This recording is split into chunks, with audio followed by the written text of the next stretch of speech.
que entendemos por pecado?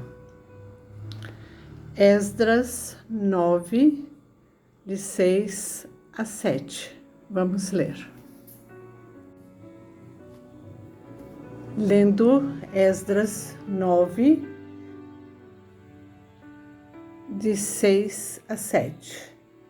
E orei: meu Deus, estou por demais envergonhado e humilhado para levantar o rosto diante de ti, meu Deus, porque os nossos pecados cobrem a nossa cabeça e a nossa culpa sobe até os céus. Desde os dias de nossos antepassados até agora, a nossa culpa tem sido grande. Por causa dos nossos pecados, nós, os nossos reis e os nossos sacerdotes, temos sido entregues à espada e ao cativeiro, ao despojo e à humilhação nas mãos de reis estrangeiros, como acontece hoje. Então, vamos perguntar: qual foi o pecado de Adão e Eva? Certamente não foi o pecado de comer do fruto proibido. Foi sim a desobediência, o ato deliberado de participar de uma coisa que Deus havia proibido. O pecado leva à transgressão da vontade de Deus. Quando Deus instituiu as tábuas da lei, ele estabeleceu regras de relacionamento homem e Deus. Ele disse: não terás outros deuses diante de mim, não farás imagem de escultura, não tomar o nome do Senhor em vão, lembra-te do sábado.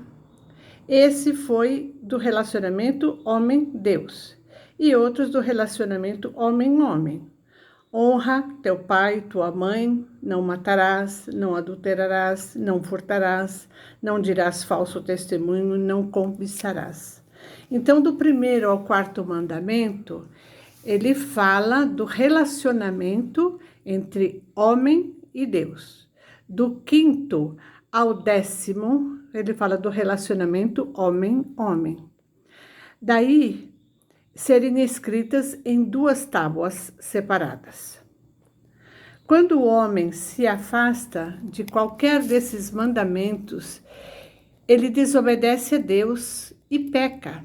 Em Romanos 6, 23, vemos que o salário do pecado é a morte. A morte nos separou completamente do aconchego do Pai, das suas provisões e dos seus cuidados. Jesus providenciou um meio para que esse vínculo fosse reatado: a sua própria morte em favor dos pecadores. Mas tem uma condição: é necessário querer voltar ao estágio inicial, ao estágio de conhecer e fazer aquilo que é da vontade de Deus. A igreja nos ajuda neste propósito, em fazer-nos conhecer a palavra de Deus e trabalhar nossas vidas de tal maneira que aceitemos o sacrifício de Jesus fazendo a sua vontade. Nem sempre isso é fácil, porque aprendemos a conviver com o pecado, gostamos do pecado e não o queremos largar. O povo de Deus, na época de Esdras, mostrou exatamente assim. Eles foram contra a vontade de Deus quando se casaram com mulheres estrangeiras que os levavam a práticas abomináveis ou a cultuar outros deuses. Eles foram alertados por Deus a mandar suas mulheres estrangeiras de volta para que o seu culto ao Deus verdadeiro fosse efetivo. Isso foi fácil? De maneira nenhuma. Assim, somos nós que hoje temos tido tantas oportunidades de nos afastarmos de Deus com situações ditas normais, aceitas plenamente pela sociedade como comuns. A lei que é que tem? Esta lei está imperando e Deus vai ficando de lado. Deixamos de estudar a Bíblia para conhecer a sua vontade, em casa, na igreja ou em qualquer lugar que for. Deixamos de participar da comunhão dos santos, que poderia nos fortalecer espiritualmente por conta da pandemia e outras coisas mais. Deixamos de honrar nossos cônjuges, não lhes dando a posição que merecem com o objetivo do culto ao eu. Fazemos do nosso corpo o nosso Deus e o adoramos em academias, em regimes, cirurgias e botox e outras coisas mais. Incorporamos o grupo de corruptos nas nossas negociações. Cultuamos o nosso intelecto, buscando conhecimento para que galguemos passos importantes na nossa ascensão social. Deus está caindo no esquecimento. Mas hoje, a misericórdia do Senhor nos alcança e nos alerta para que restauremos a nossa condição com Ele.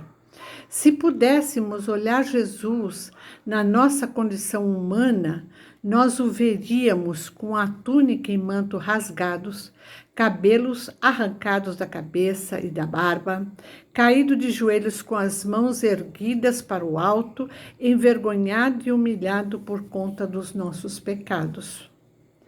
Saiamos dessa condição. Jesus já sacrificou a sua vida por nós.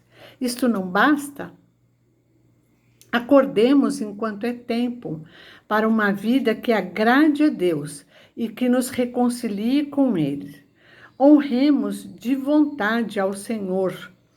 Honremos de verdade com nossos lábios e com nossas atitudes, para sermos achados dignos de suas palavras. Vinde a mim, benditos de meu Pai, possuí por herança o reino que vos está preparado. Mateus 25, 34. Que Deus nos abençoe nesse propósito de fazermos a sua vontade todos os instantes da nossa vida. Amém.